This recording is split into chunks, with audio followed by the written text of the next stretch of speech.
is my podcast for Saturday, 27th of March 2021.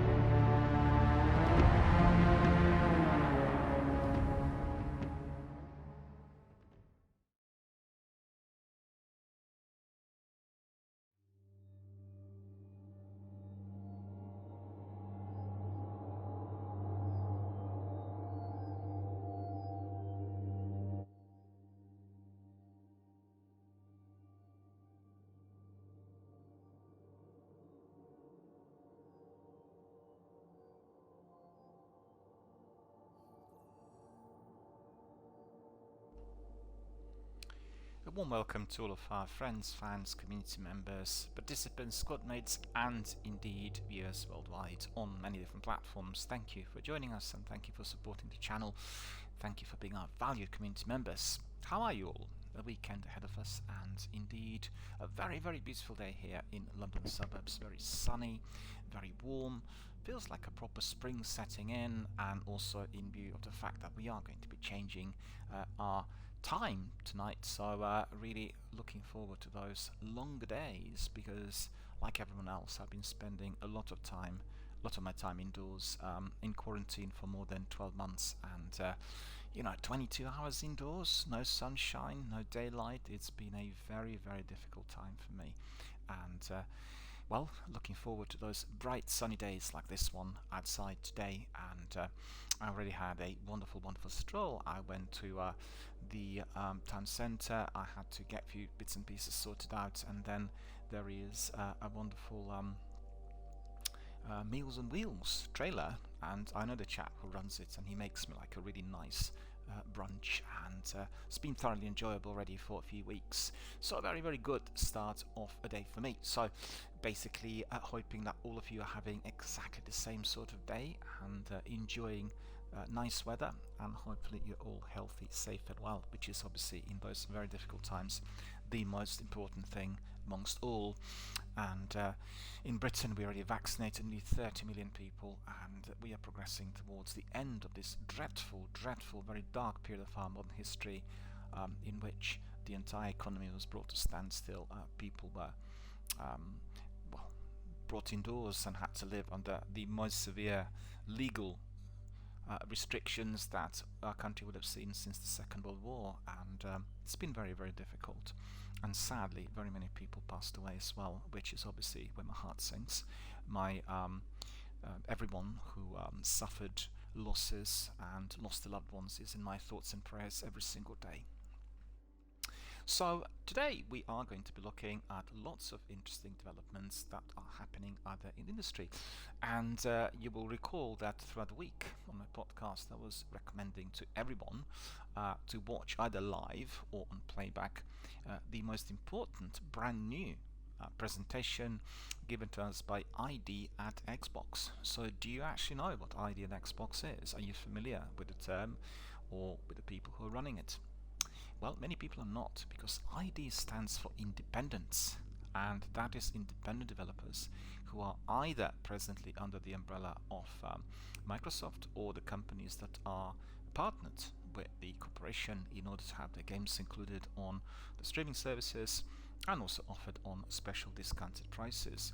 I've got to say that under the leadership of Phil Spencer, Microsoft have taken a very different direction to what I've seen in the earlier days of video gaming, and I'm absolutely and truly delighted. I think it's really fantastic to see that somebody who's as passionate about video gaming as Phil is, and his team, of course, has gone up the ranks really to the level of top executive, to which his lifelong history of video gaming and dedication to graphic novels and animated films and generally media and entertainment will be then truly flourishing through various policies and ideas that are coming from the executive team, and also absolutely in tune, in sync with the community. And we've seen so many innovations and so many good really offers coming from Microsoft to us They include obviously Xbox Game Pass and the weekly special offers, a very great number of games offered on very low prices, generally competitive now compared to PlayStation. And overall, the approach was all about the community, all about connections, all about interactivity. So it's very different to the old days. One of their team leaders described it as, today we are on level 4 of video game development, but the level 1 was the very ordinary, the usual, the old style, the production, offering a product, and then that product being delivered, bought, sold, and then enjoyed at home. So it's very similar to what you have with cornflakes or bread or any other item that you're buying every single day for your day-to-day activities. And that's no longer the case, because we know that the games have gone up the ladder with a number of participants, and the overall interest for video gaming is simply phenomenal. So we are really looking at the games becoming social networks in themselves, and each game like Destiny or Warzone or Elder Scrolls, Fortnite, they will have a very large social networking community attached to them, and they become a big hub for everyone to meet up every single day to share thoughts, views, and ideas, and all the connections, interactions are taking place there and then, and all of them attached to that particular game, which means everyone there is interested in the game, and therefore they make all these connections. So that's really truly wonderful. And I'm very excited to see that for the first time we're having a major presentation coming from Microsoft ID at Xbox, introducing more than 200 games that are presently in circulation, and hopefully everyone watched it. I certainly did. I was not able to watch it live online, and then even later discovered that they've also made it possible for other people to restream it, which is usually not the case for various other presentations. Really, I became slightly unhappy with myself afterwards, because that's exactly what I wanted to do, but didn't spend enough time looking at the means to which I can restream their presentation through my channel, and I'll certainly pay a lot more attention in the future when it comes to restreams or any of that sort, i.e. doing the restreams of other people's presentations, something I've never done on my channel, but I really want to be doing it for the big ones like this one, because they are presenting us something very important, and we're also getting an overview of the latest that's happening out there in the industry, which I think is very important for everyone who is a dedicated video game fan. And I thoroughly enjoyed the presentation. It was the best possible, and Xbox team generally are excelling with all of the presentations. They've just gone from excellent to fantastic, and there's always something interesting to see or hear. Excellent guests, beautiful presentations, and they really are excelling in every way. And you could see that lots of companies like Ubisoft and what was the other one, Square Enix recently, they've gone down the same route, producing their own proprietary presentations in which they are giving you all the novelties and introduction to all the products. You get to know a lot about their new games, and it's just modeled in the same fashion. You get developers and team leaders, directors, and everyone involved in a particular game chit-chatting about all that was preceding that particular trailer, the way the game was made, the way the game evolved, and that's always of interest to us all. So the presentation was really remarkable, and I'll go through the list of everything that was being said. We have a small report also from Xbox, and first of all I want to ask everyone, did you really watch the presentation? If so, did you enjoy it? Did you find it of interest? I certainly thought that the presentation was so rich with lots of ideas and trailers, introductions to many games, that we walked away feeling absolutely elated, encouraged, and delighted, because what really impresses me is that lots of games there, although being produced by very small teams, look like AAA blockbusters. It's extraordinary. And I remember the old days where an indie developer would make just a very simple type of game that was distinctly coming from an indie studio. That's no longer the case. It's the new tech, it's the enthusiasm, it's the energies coming from every one of those game developers and participants, and they're producing absolutely remarkable products that everybody can enjoy at any time. Also, the game's sold at good prices, which is very important. And most importantly, if partnered with Microsoft, they're getting a fantastic online platform for streaming, through which the games are going to be introduced to very, very many people worldwide immediately on the day of the release. And we've heard from various people who are involved with indie games that, in anticipation of having a few 100,000 players during the first few weeks, they'll have 10-15 million on the first day, and that is just absolutely truly remarkable. So it's a platform offering a huge amount of choice. There are lots of titles out there, but I think with these presentations like ID at Xbox, we'd like to be drawing a lot more interest from the community. And why not?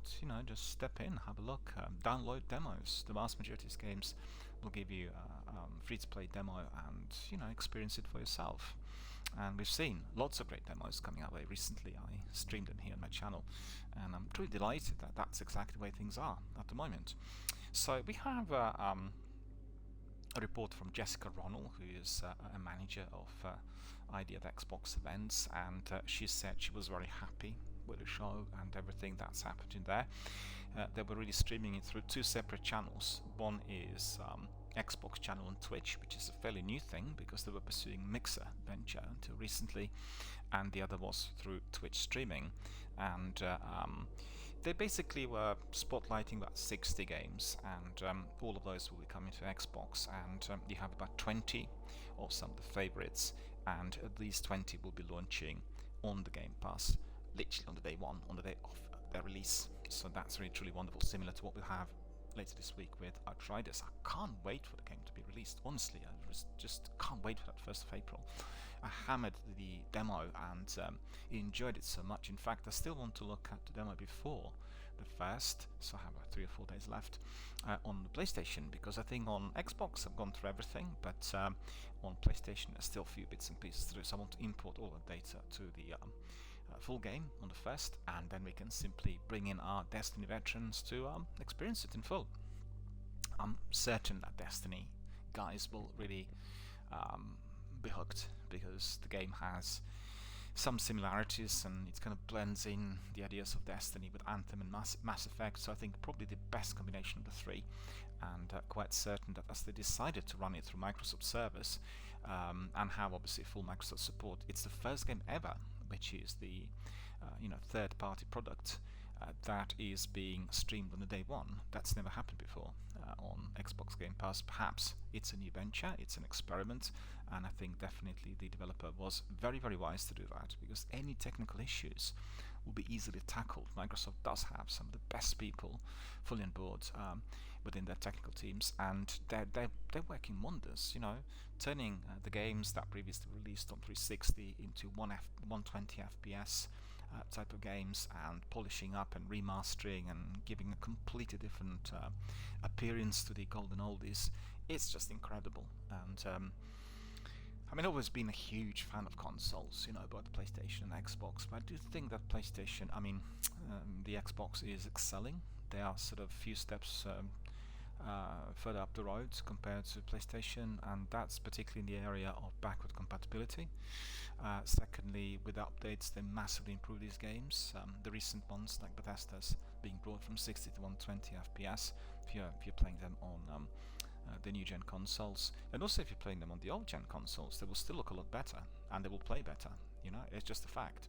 They work through all different versions, and the best performance will be on the latest consoles, but nevertheless, if you're playing it on Xbox One, like myself, it will still look a lot better than the old ones. And I've seen it straight away after entering Dishonored Definitive Edition and Skyrim Special Edition and Morrowind, and Prey, for instance, look incredible. It's so much better than when the game was released originally. So, absolute tip top. And coming back to the 20 games that will be released on day one, the show was also filled with lots of developer interviews. So loads of people who are involved in production of these games were chatting and telling us all about it. It just felt really, really kind of buzzy and interactive, full of energy and full of interest for quirkier, smaller, less well-known titles that will be coming to the platform. And there were lots of new trailers and gameplay, so anyone who missed it, you can just go to Xbox YouTube channel, and all the trailers are there, so you can simply stroll through the trailers and you will become very knowledgeable.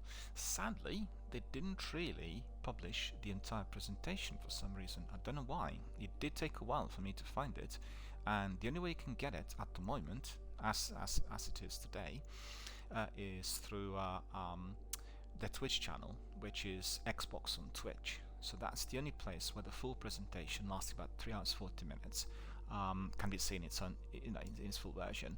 And I would most highly recommend it to everyone. If you're watching trailers, you're going to miss out on all the content, all the chats, all the developer input, and that's really, for me, what appears to be obviously most interesting. Always loved that, ever since I was a child. Not just in video gaming, but also to do with films and television series, graphic novels. Always want to know who are these guys who are making these fantastic graphic novels. So I was the first kid who wanted to know who Don Lawrence was, or Tony DeZuniga, or Stan Lee, that sort of thing. And we want to find out who was the man, who was the character behind those wonderful graphic novels. And it stayed with me, for many, many years, until the present day, of course, as you can see. And we had also the senior director of ID at Xbox, Chris Carla, and he shared that independent developers have earned over $2 billion since the program's inception and the release of over 2,000 titles with ID at Xbox. I think it does show, because if you're a regular on Microsoft Store, you will see constantly this influx of indie games coming in, and lots of them offered on very low prices. So, $2 billion was made through good pricing strategies and lots of titles offered really on a continuous basis every single week. And you really need to double check the new inclusions at least once or twice a week and go through the list, because you'll have some absolutely wonderful games introduced for the first time which you've never heard of. And browse. The new store is fantastic. You get trailers, you get developer diaries, all sorts, and you can really get knowledgeable straight away by browsing and looking through whatever has been introduced. I bought loads of games. I bought probably more games in the last 2 or 3 years than ever before, and many reasons as to why that is. First of all, it's good pricing. They offer lots of great games on very low prices and continuously, really, on every week basis. And then secondly, what I have is also the platform to which I can see trailers and developer diaries, and you become really immediately engaged with the game as it is, and this is making a world of difference for me, and evidently I really enjoy that, and I like investing when I feel that my dollar is going in the right direction, supporting indie developers and indeed enabling lots of different people to have a wonderful experience. If I stream these games here and somebody else discovers Spiritfarer, likes the game and recognizes them, recognize the title on Xbox Game Club, joins the community, shares screenshots together with other content with everyone else, and we all become like one large community interested in indie games and also connected with the new games which are being freshly introduced. So that's really terrific.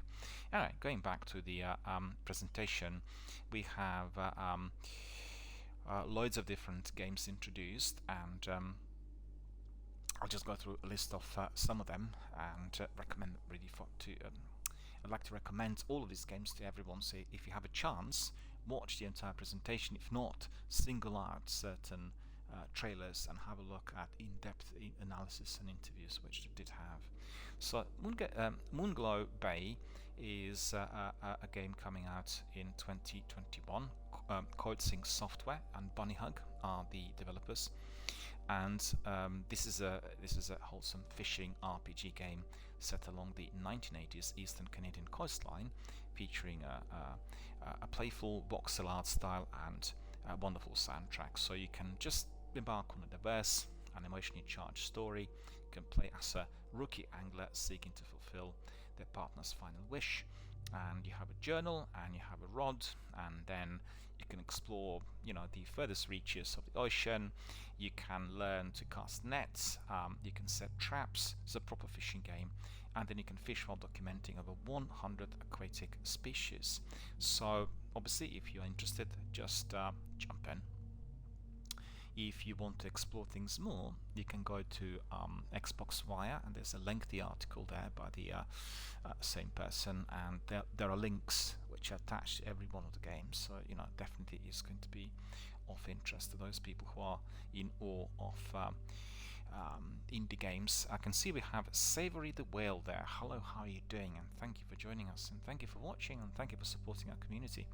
I'm just going through the motion of the event that we had the other day, and that's ID at Xbox. So we're analyzing all that's been given to us with all the wonderful titles introduced, developer diaries, directors' participation, and everything else.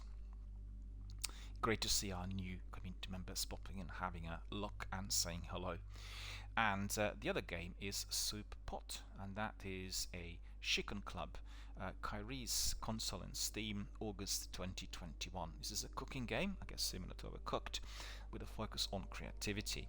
The game aims to capture the open nature of home cooking, allowing experimentation across 100 different dishes. Whether you're a seasoned cook or don't know which end of the whisk to hold, you're free to experiment and try new things without having to worry about the pressure of failing. So again, you have links in there and on Xbox Wire, and you can access all the details. The best way of doing it is just simply by going to the presentation, or indeed having a look at the trailers. So Nobody Saves the World, that is Drinkbox Studios, PC and Console 2021, and that's from the creators of Yooka-Laylee, or Comes Nobody Saves the World, a new twist on action RPGs. So transform into a ranger, rat, horse, and a dozen other unique forms. Mix and match abilities to create powerful custom builds, explore dozens of dangerous dungeons, slaying horrendous monsters on your quest to save the world. So that sounds very interesting. The trailer is indeed very, very appetizing. Well, the game that we heard about is Among Us, Inner Sloth, PC and Console 2021. So they say prepare for departure, but beware of the imposter. Among Us is an online and local party game of teamwork and betrayal of 4 to 10 players in space. And we've heard all about it, and you will know that Among Us won all the awards. So it's just one of those very, very important, very big indie games that everybody is presently playing, and obviously we are going to be doing exactly the same. It will be accessible on PC and console. In fact, the game was to come up on Xbox Game Pass a little while back, but for some reason they've obviously held it back, and I think it's probably to do with the latest developments. There were lots of new things introduced, and I can't wait to try the game really, because I've kind of spotted it. It's been in the corner of my eye for some time, for about 2 or 3 years, and I really want to find out more once I step in to see what sort of multiplayer it is. Death's Door, Devolver Digital Acid Nerve, a very, very good developer, and this is a fantasy action adventure set in a world where crows are in charge of reaping the souls of the dead, operating from the headquarters known as the Hall of Doors. One of the crows, that's you, gets sent on an assignment to a twisted place where where nothing has died for several centuries. So, that's the opposite to Spiritfarer. Spiritfarer is also chasing souls, but in a very family-friendly, polite, very entertaining, lovable manner. And this game is a bit different, I think, maybe a bit more towards horror stroke survival, fantasy action game. But the trailer looked very, very good, so very highly recommended. Then it's 12 Minutes, Annapurna Interactive, Luis Antonio, again PC and console access 2021. Romantic evening with your wife turns into a violent invasion as a man breaks into your home, accuses your wife of murder, and beats you to death, only for you to wake up and find yourself stuck in a 12-minute time loop, doomed to relive the same terror again and again. So it's a bit like Groundhog Day, or what's the other film with Tom Cruise and Emily Blunt, Edge of Tomorrow, where you're reliving the same situation again and again, and unfortunately this situation called 12 Minutes is a rather unpleasant one. So, sad but true, and that is exactly what you're going to be experiencing in this wonderful indie title. They've been giving us the trailer for some time. I have seen it on Xbox presentation, so it's nothing new, but it's good to see that it will be featuring on the Game Pass as well. If you're wondering how to access these games, well, what you need to do is to download the apps, Xbox app and the Game Pass app. You have them on your phone, and you will get notifications as the new games pop in. So every time you get notifications, go to the list, and the indie games are not that massive in terms of the storage space. You can just download them immediately. That's the best way of doing it. It's a bit like when you have songs on charts, you know, and you want to check out the song, want to see what's on charts. Download every one of these on the day when they come up, and then you can try them accordingly. That's the system I established, because previously I waited, and then suddenly 3 or 4 weeks later there'd be a huge backlog of titles I had to download. You don't have to play every one of the games in full, you know, like back to back, but that's the system to which you're always going to be kept fully abreast. You know exactly what's happening, and you know, the news, the new inclusions, they're all yours to try, and sooner you try them the better. Astria Sending, Dear Villagers, Artisan Studio, PC and console. Turn-based GRPG Astria Sending from Artisan Studios and publisher Dear Villagers is coming to Xbox Series X and S, One and Game Pass in 2021. So in a world where chaos looms, players take control of demigods, a motley crew of 8 heroes charged with the fate of the world. Each character has their own story, explored across 5 cities, 25 dungeons and 30 hours of gameplay, up to 50 for 100 of completion. Along with a finely turn-based tuned turn-based combat, so it's like a strategy game, turn-based combat as well. Players can try out a range of side quests and minigames, including an original fantasy-themed token game.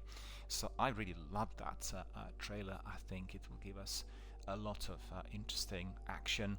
In fact, I told you, I think during this week, that I had discovered probably one of the best game subgenres of all times for me, and that's you know, fairly new a merger of turn-based strategy game with RPG, and we've seen that recently with Gears Tactics. We've seen some of it with XCOM 2, and most importantly, very recently, we've seen it with Empire of Sin.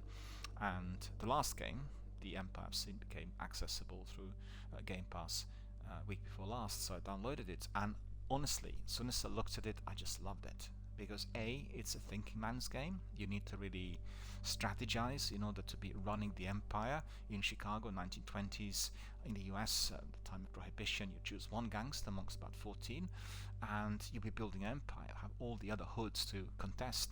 You need to establish your turf, and what's fascinating is that A, you're playing a turn-based strategy game that's really, you know, requires a lot of thinking and planning.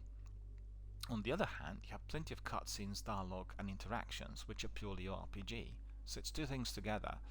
A new subgenre to a degree, and I think this, put this way, it's not completely new, but this format that we've had, I know that Jeff was talking about Wasteland 3 being very similar. I've not really looked at the game properly yet, but it definitely did look interesting, because Wasteland 3 was bringing back the memory of Fallout 1 and 2 within an environment that has a lot of RPG content. So it's a very similar sort of thing, and it's my sort of thing, because I like RPGs, and I like the games that require a lot of thinking, and not just the puzzlers, but in the games like this one. So Astria Ascending definitely on the top of my list.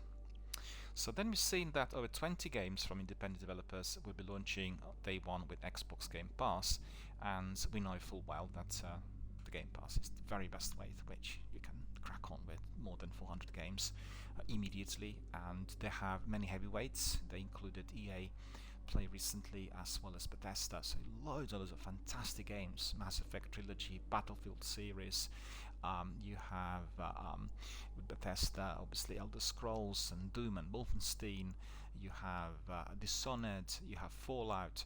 The list just goes on and on and on. So it's a no-brainer. You want to be a member of that club, because, you know, at the moment we are getting it for $10.99 in the UK, and I think it's $9.99 or $10.99 also in the US.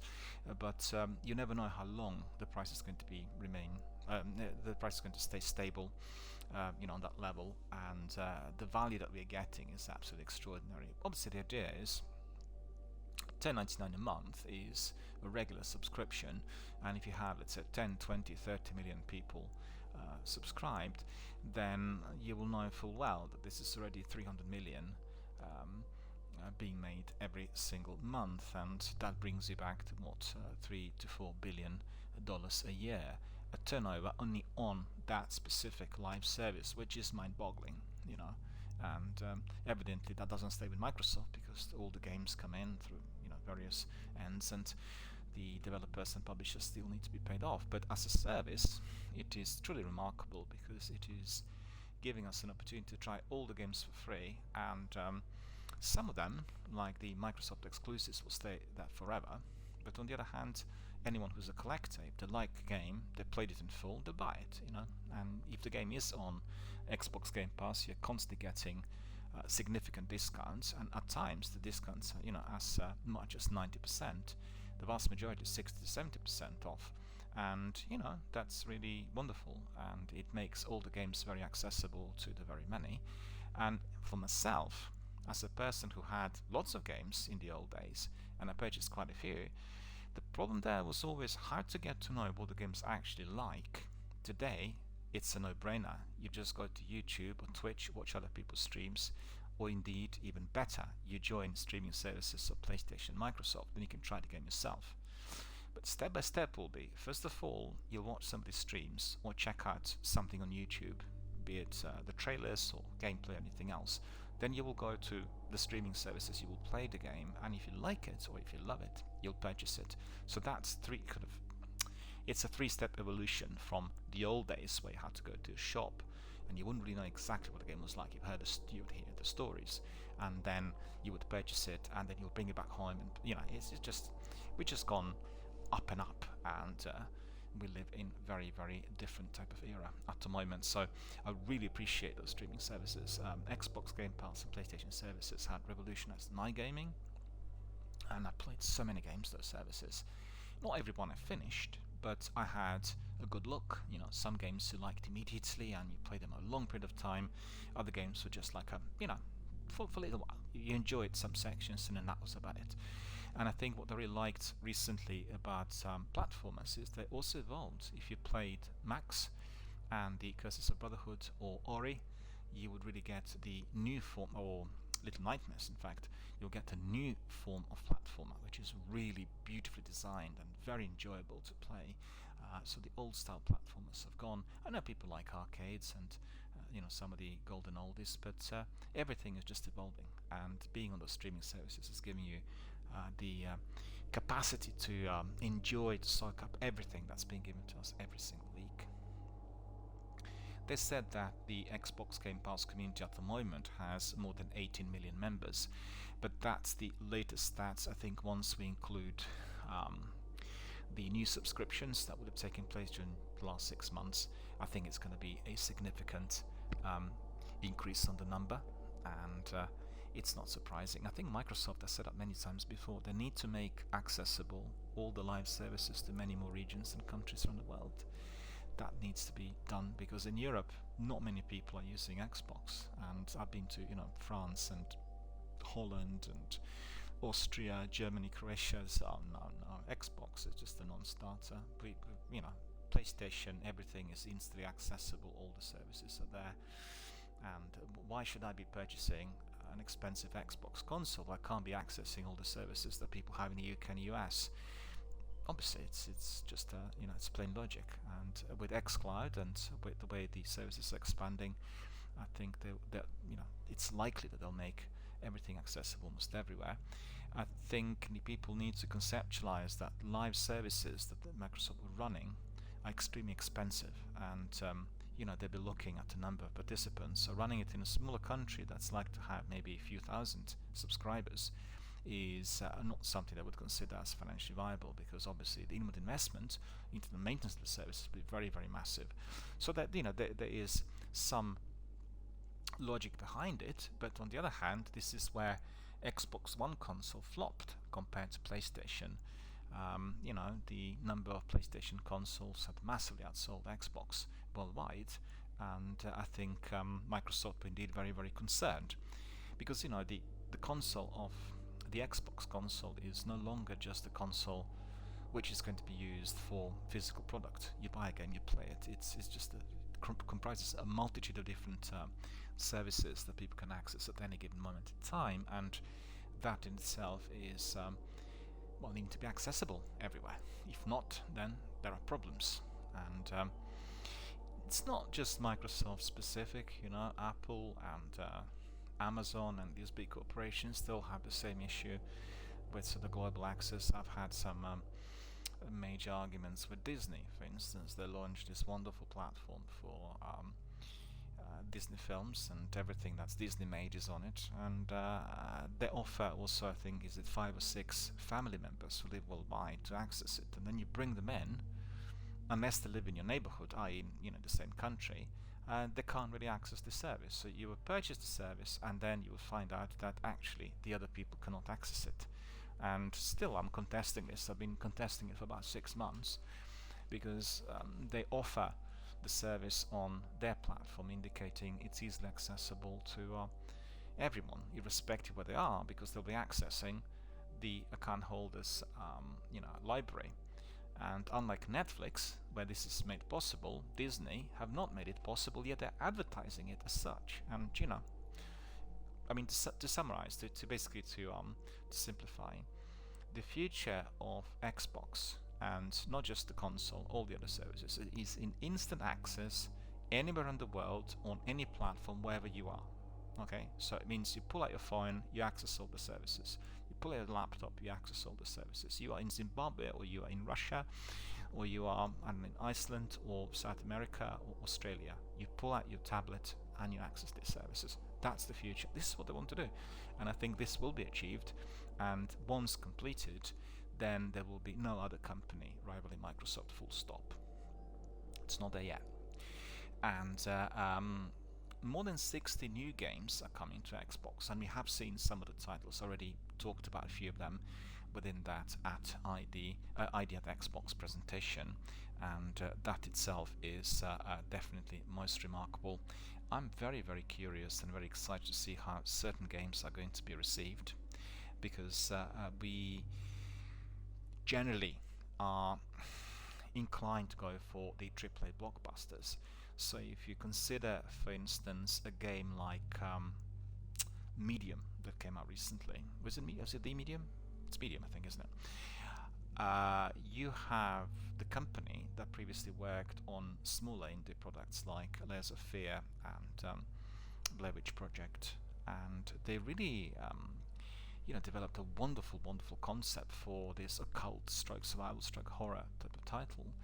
And the platform like Xbox Game Pass had given them many more viewers and participants to what they otherwise would have had. But I thought it was a shot in the dark for that game to be released on Series X and S as the platform exclusive, because I personally want to access the game on day one and love the developer diaries and all that's been given to us through various presentations, and I couldn't because I don't have the next-gen console yet, and therefore the number of participants was greatly reduced. They explained that the reason for that was the tech. The game will not perform well on old-gen consoles. They used the new tech, which was aligned and connected to the new platforms, and still think this is like interesting thinking, but not really properly thought through. And I'm quite certain that they lost quite a great number of potential participants on the day one because people couldn't access it. And the funny thing is, this is the only game amongst all games on Xbox Game Pass that's just accessible to the next-gen consoles. It's a next-gen exclusive. It's ridiculous. So on one hand, you're losing all the participants, where in fact people will be very curious after watching the trailers and dev presentations. And then eventually, when it becomes accessible to everyone, because we all purchased our next-gen consoles, the game will be old. There won't be any more that hype about the new release. It really wasn't properly thought through. That's certainly my own take on it. And contrary to all the other games we watched during the presentation, these games are all going to be accessible through Xbox One as well as Series X and S, and everyone will be able to try them. So we watch the presentation, and as soon as they include it, we just click, download, and then play live online, and that's the idea behind it. So I think if everyone's interested in all the titles, the lengthy list is on Xbox Wire, so you can get them all. And to just give you an idea, we have Adios, Aerial Knights Never Yield, Airport for Aliens, Alba, A Wildlife Adventure, Alchemic Cutie, Among Us, Art of Rally, Astria Ascending, Atrio the Dark Wild, Blaster Master Zero, Chivalry 2, Cloud Gardens, Clousy, Craftopia, Dark Alliance, Death's Door, Demon Turf, um, Despolate, Echo Generation. Echo Generation is there as well. I love that game. Enlisted, Exo 1, Exomecha. Exomecha looks absolutely incredible. I can't believe that Exomecha is being made by a small team of independent developers. If you watch the trailer, which opened up the presentation, you would have seen that it very much looks like Halo. And I initially thought, hang on a minute, this looks a bit like Halo Infinite. And it does look really mouth-watering. So as you could see, things have really moved on. So absolutely recommend those two games, Echo Generation and Exomecha. Completely unrelated. They're both indie games, both presented through the ID at Xbox the other day, and both will be coming to Xbox Game Pass. Griftlands, Hello Neighbor 2. Hello Neighbor 2 is a great game, already accessible. You've got to have a look at it. Iron Cobra Kung Fu, Night Squad 2, Lake, Last Oasis, Lone Moving Sin, Little Witch in the Woods, Loot River, Lost Eidolons, Mad Streets, Moonglow Bay, Narita Boy, Nobody Saves the World, Omni, Onsen Master, very good one, Princess Farmer, Rust, a very, very popular game at the moment as well. They had some technical problems during the last few weeks, but that's all been resolved. Second Extinction, Song of Iron, Soup Pot, Space Lancer, Stalker 2. Very excited about Stalker 2. I played the original game extensively in the notice, and you know, a no-brainer. If you loved Stalker, you played then Metro. If you played Metro, you want to play Stalker 2. It's as simple as that. It's a very tricky, very scary survival-stroke horror game, which takes place in a kind of nuclear Armageddon. And it was one thing that caused me problems in Stalker 1 was inventory, because you are collecting lots of different things. You're wearing this massive big anti-radiation suit, and then constantly you're having extra items, and you're slowing down. If you slow down, the radiation catches up with you, and you can survive no more. So it does need a lot of thinking and planning, but definitely one of the games I'm probably together with Outriders most excited about. I can't wait for that game to come out. Absolutely incredible. So most recommended, Stalker 2. Head to that Xbox YouTube channel and check out the trailer. Super Space, The Ascent, The Big Con. The Ascent is a very good game as well.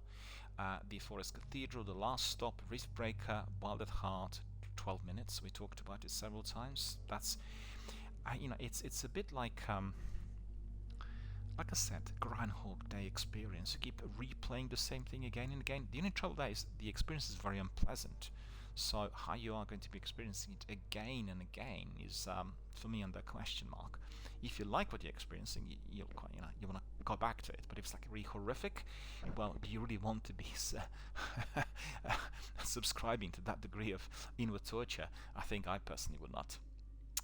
We are the caretakers. So that really is all that came together to us on Friday, and that was definitely very, very enjoyable. So to summarize, this was at ID at Xbox, first ever lengthy presentation on their new titles, and everyone should watch it. So if you missed it, first of all, head to Xbox Wire, have a look at all the articles and links. There are some clips there as well, but otherwise, if you're curious, if you want to see the trailers, you're happy with the trailers, head to Xbox YouTube channel. All the trailers are there. Or if you want to watch the whole presentation, then head to Twitch, and it's on Xbox and Twitch channel, right? So you can access it in full. It's about 3 hours 40 minutes long. You probably have to split it.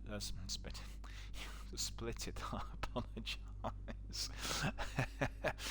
You'll have to split it into 2 parts and have a nice dinner in between. So definitely very, very highly recommended. So the other, excuse me. Oh, my voice has gone completely. I apologize. Be back in a second.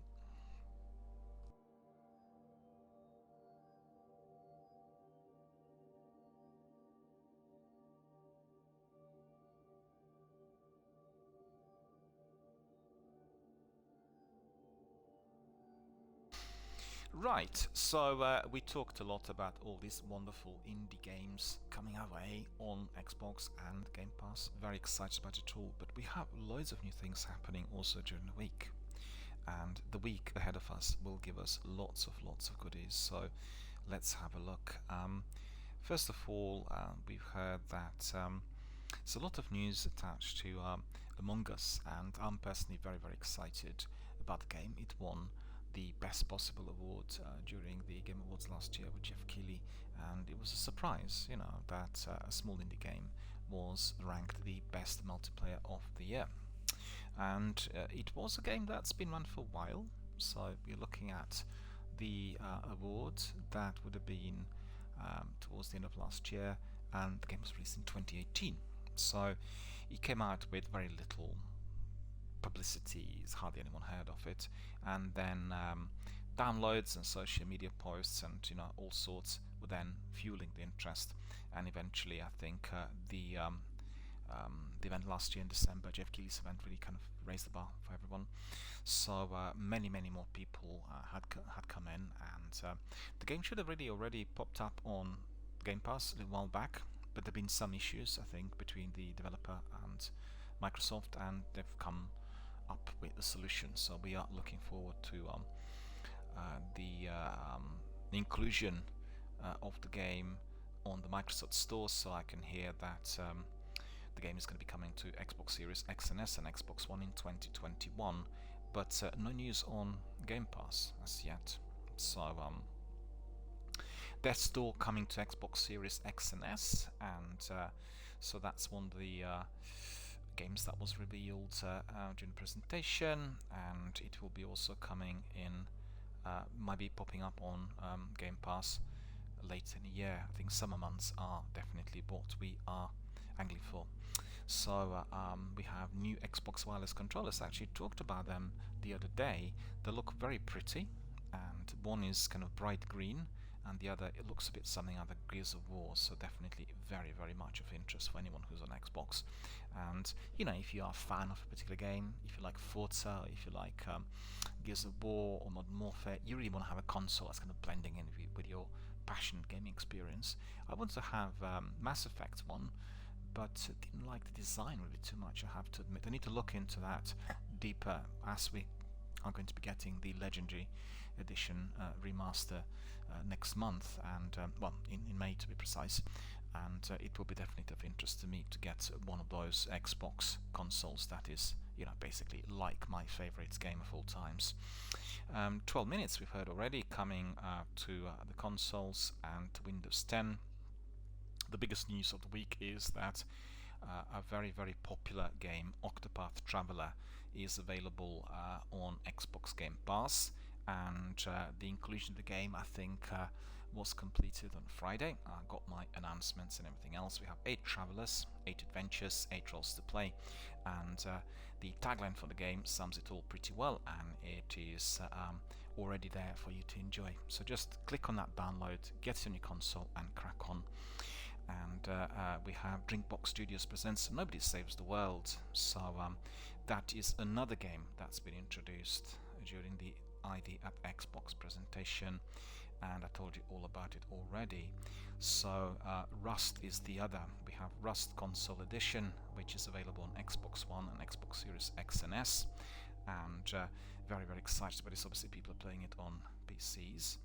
And we have Lawn Mowing Simulators. Well, so many simulators being released of late. I don't know what you've seen, but you have farming simulators and fishing simulators, and then hunting simulators, and city building simulators, and this is Lawn Mowing Simulator, so quite curious.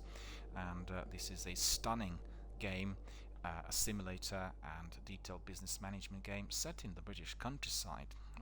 Surprise, not surprised.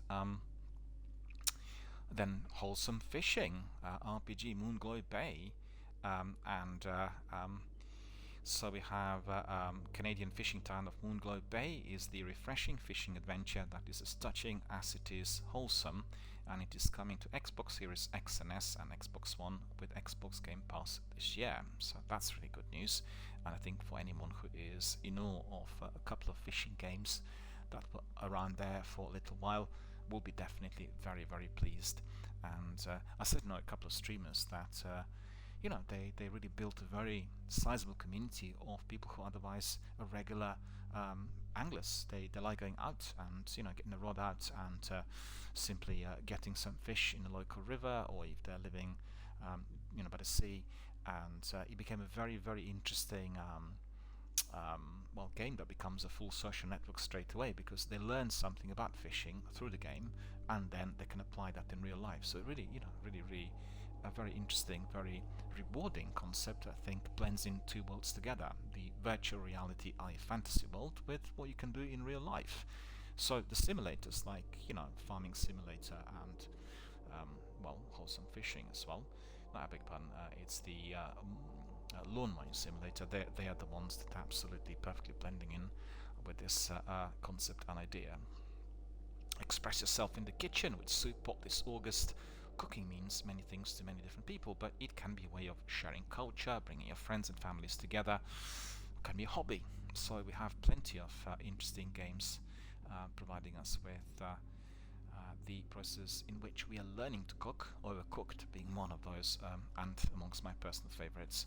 A very, very family-based game, very entertaining when you do it in a group, and I think Express Yourself in the Kitchen with Soup Pot is definitely what we want to be doing. So we have Tony Hawk Pro Skater 1 and 2 optimized now for X and S, Series X and S, and then you have a wonderful new game coming from Joseph Fares called It Takes Two. So if I'm not mistaken, Jeff and Larry were to be doing this game through a live broadcast, and the game's not accessible at the moment through Game Pass. So if you're interested, just have a look at that presentation of Jeff and Larry's. So we have a major sale on Microsoft Store, and you really need to have a look at the games.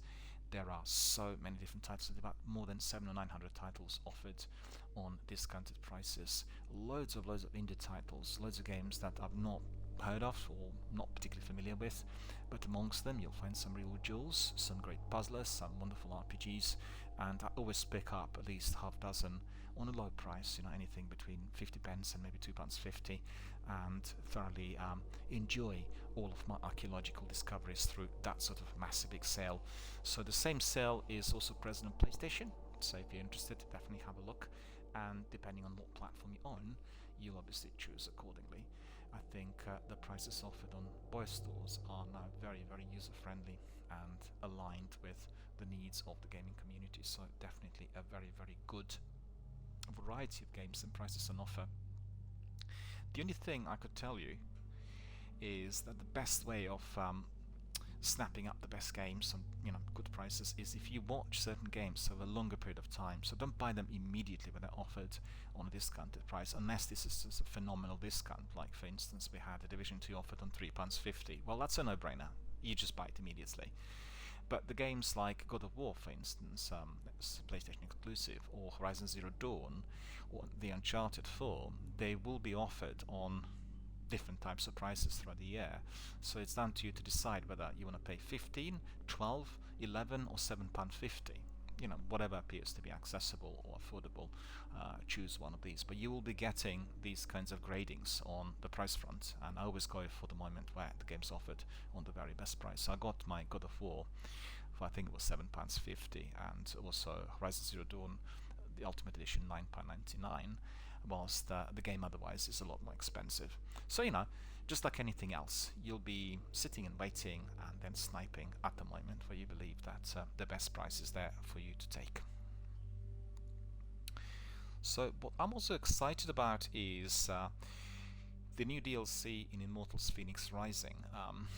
We had the game here, part of my DRBMiller introducing last week, and thoroughly enjoyed playing the game. It was really truly wonderful. Also a very, very good demo, which was lengthy, almost like an in-game tutorial that told you all about the characters and the way you can play it, and you can also replay it several times on various difficulty levels.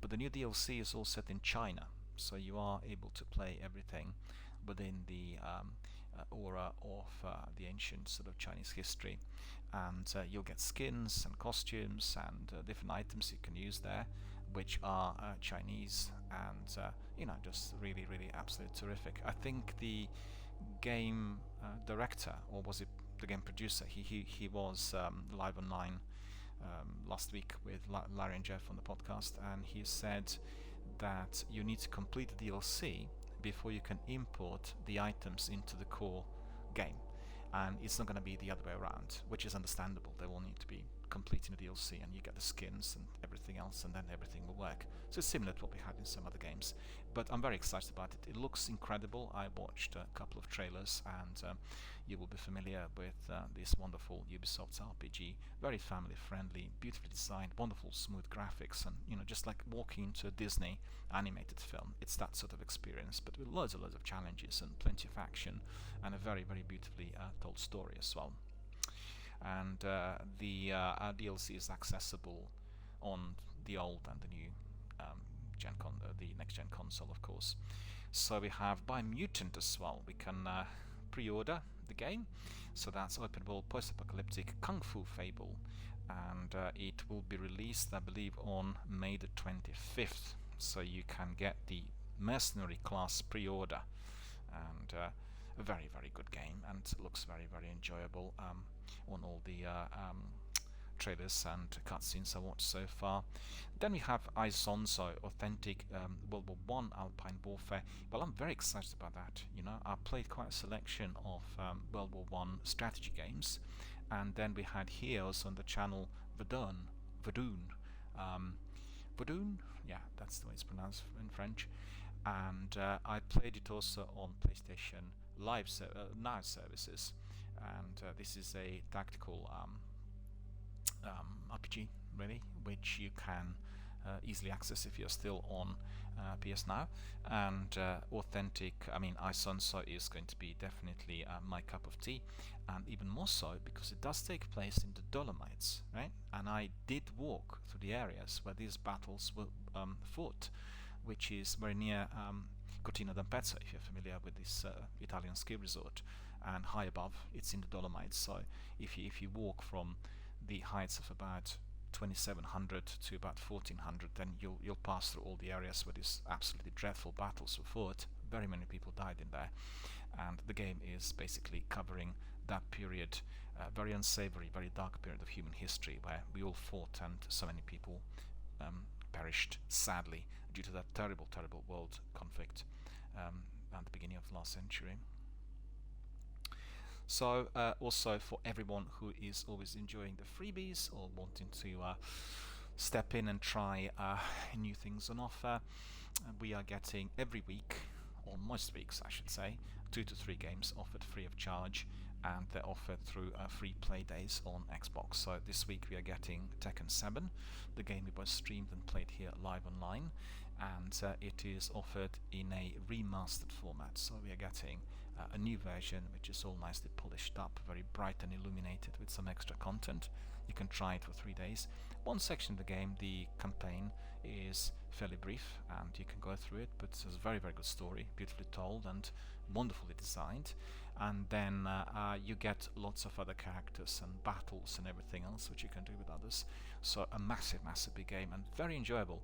I think for myself, after a long while, I've gone into Tekken, and I was remarkably kind of delighted with the quantity of activities that were introduced, and most importantly, it was no longer about just fighting. It had this great story, similar to what I said earlier about Empire of Sin. You got like 2 different genres blending in together, the RPG genre blending in with the usual kind of fighting type of style, and giving you a perfect game really to play, with plenty of content, with strong narrative and a lot of action. So in addition to Tekken, which I highly recommend, we have Need for Speed.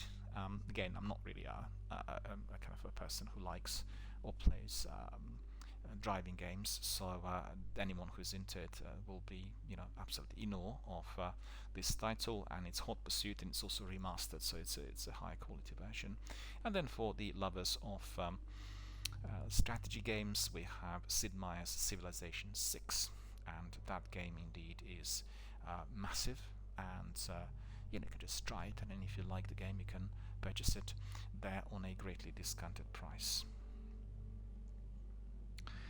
The other big thing, which obviously I talked about at length, and you've seen it here on my channel, is the biggest freebie of this year so far, AAA blockbuster of Ubisoft, which is of course Watch Dogs Legion, offered free of charge for the whole weekend, ending on Monday, I think 4 or 5 o'clock PM. And anyone who is interested should absolutely download the game and try it. This is a very, very complex, very lengthy, very big, and highly sort of stealthy game offered to us by the developer.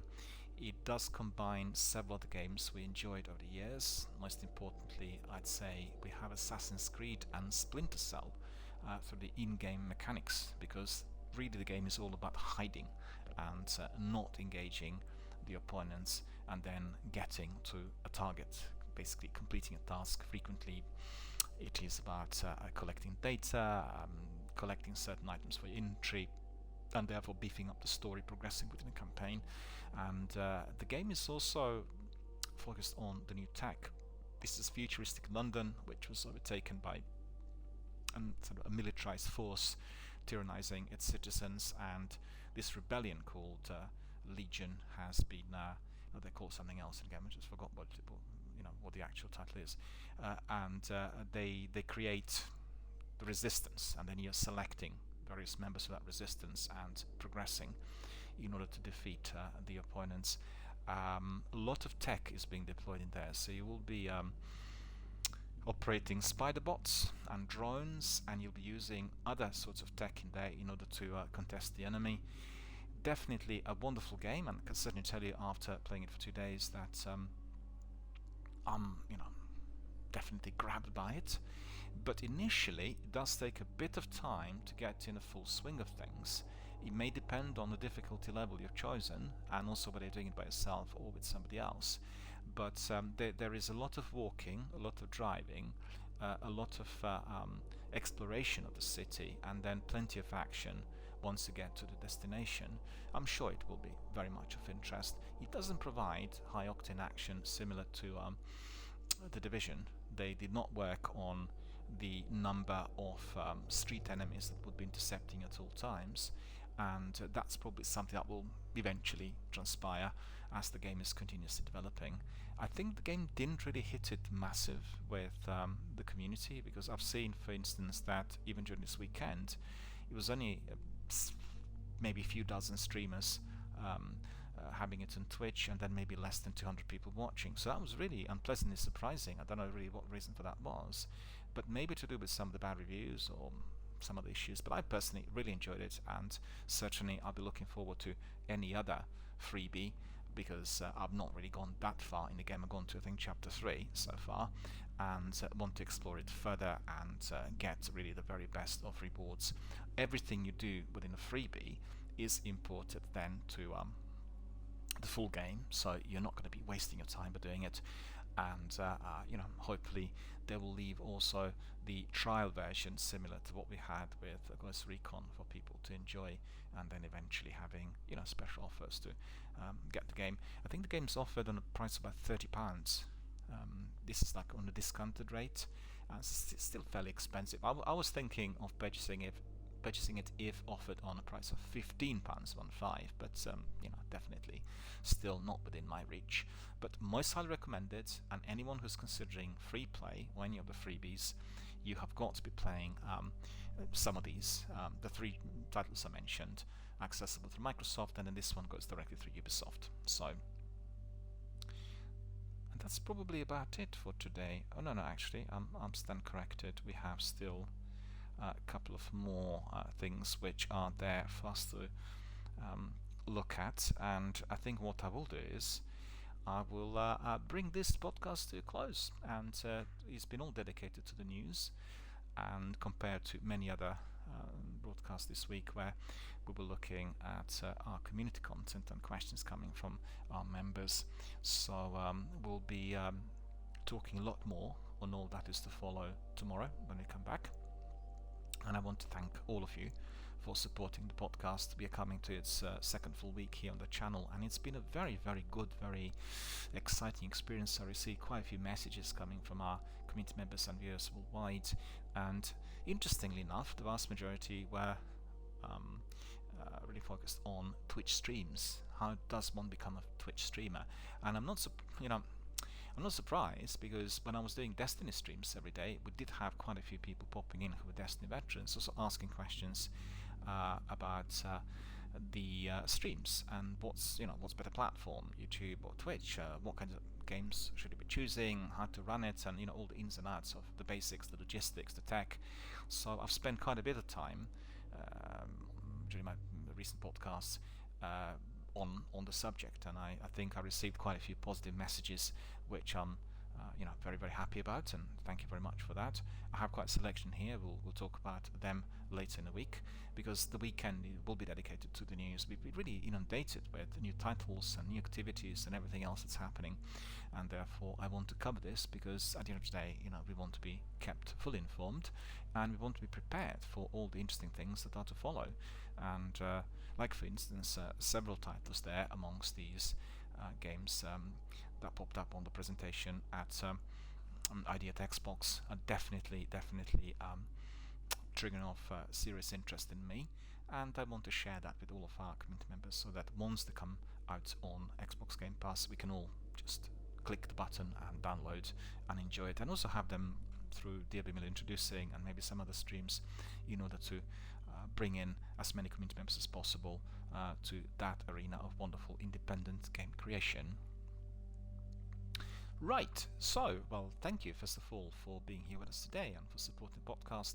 Hope you enjoyed all I said. I know that the trouble is, it may feel slightly oversaturated with titles and with all that's happening, which is indeed what does happen to me, as I feel that too many bits of news keep coming in on certain days, and this weekend's absolutely packed with all that is happening in the community, and so many titles, so many new things offered, and I think Microsoft really overall is spearheading the effort.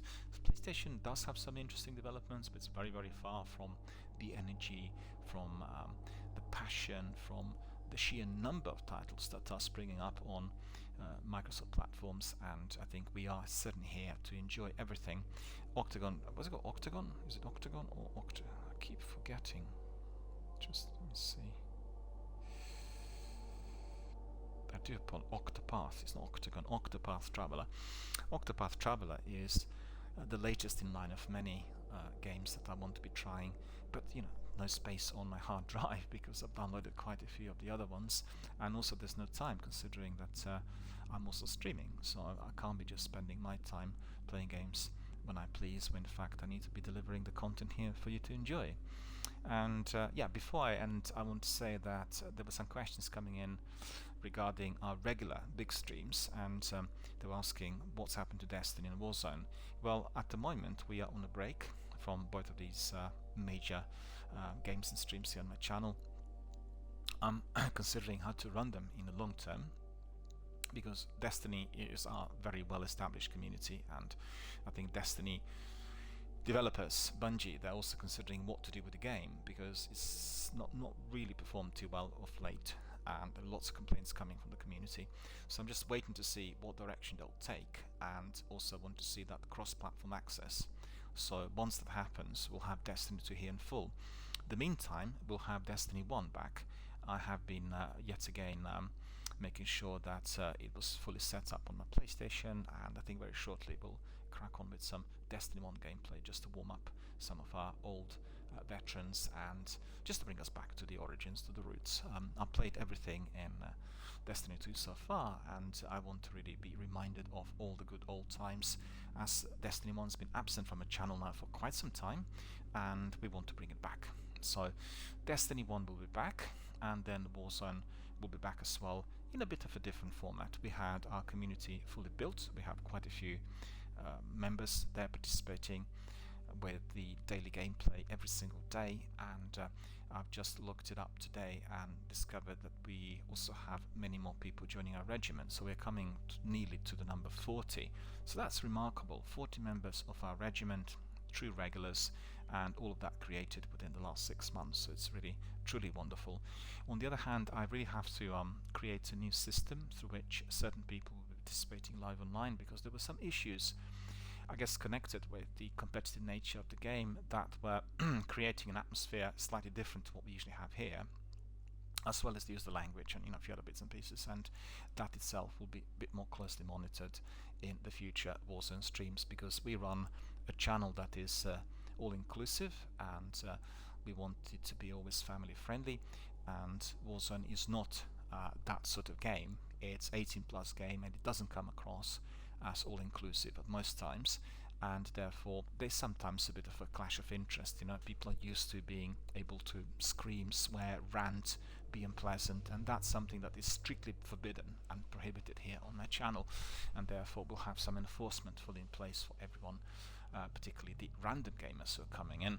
And on the other hand, being a member of a regiment is one thing, and participating live online is the other.